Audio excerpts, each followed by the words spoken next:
think there's plenty of opportunities. When you look at the massive amount of volunteering that goes on in our community, I think that's an unheralded part of a civic engagement that's not properly understood and certainly not recognised by government. And that brings people, private people, into a public space or into other people's private spaces. And those exchanges are little understood in the wider community, but I think they hold great opportunities for a better social outcome. Telling now 16-year-olds that was a point when they insisted it's a goal is can be, when they're bigger than you, can be Yes, fun. it could But be fun. it braces me for the parliamentary process. Where we were trying to think about art and the region in ways that was no longer about nation states. So this idea that, like Japan does certain things and China does certain things, we wanted to try and understand it as much more kind of transnational flows and understanding that intimacy, like public, is mediated and it's culturally specific. So what it means to be intimate in a Japanese context is completely different than what it means to be intimate in a Korean context.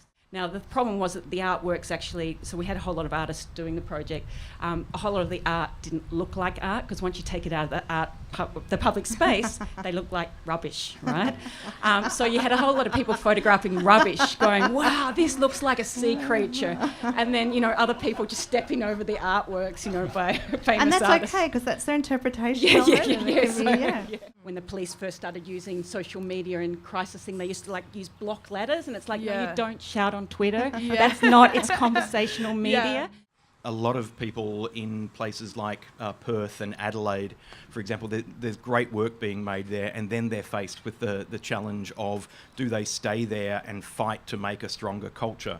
Or do they move somewhere like Melbourne and Sydney, where there is already a strong culture that they can participate in? I see this with writers, I see this with musicians, I see this with visual artists and performing artists, that they're constantly having this struggle of trying to carve out a culture in their own location. The fact that online is so ubiquitous and we know it's there and we know that we can go there and read whatever we want or whatever we don't want even, that it just makes print a little more special, and that timelessness and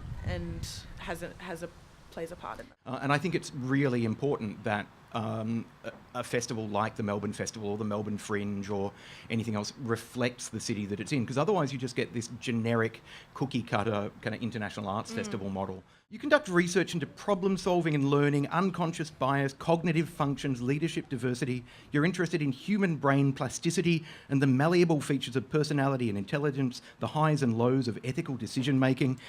But what did you want to be when you were a kid? Think about public intimacy. We have highly defined limits about what spaces are. So when I was a PhD student, we learned intimacy was up to 1.5 feet. And I'm serious about this. And if you invade, more than 1.5 feet, it's an intimate act. Right. And whereas a sort of more of a personal space, close enough to touch, but not physically in my space, is out to about 4 feet.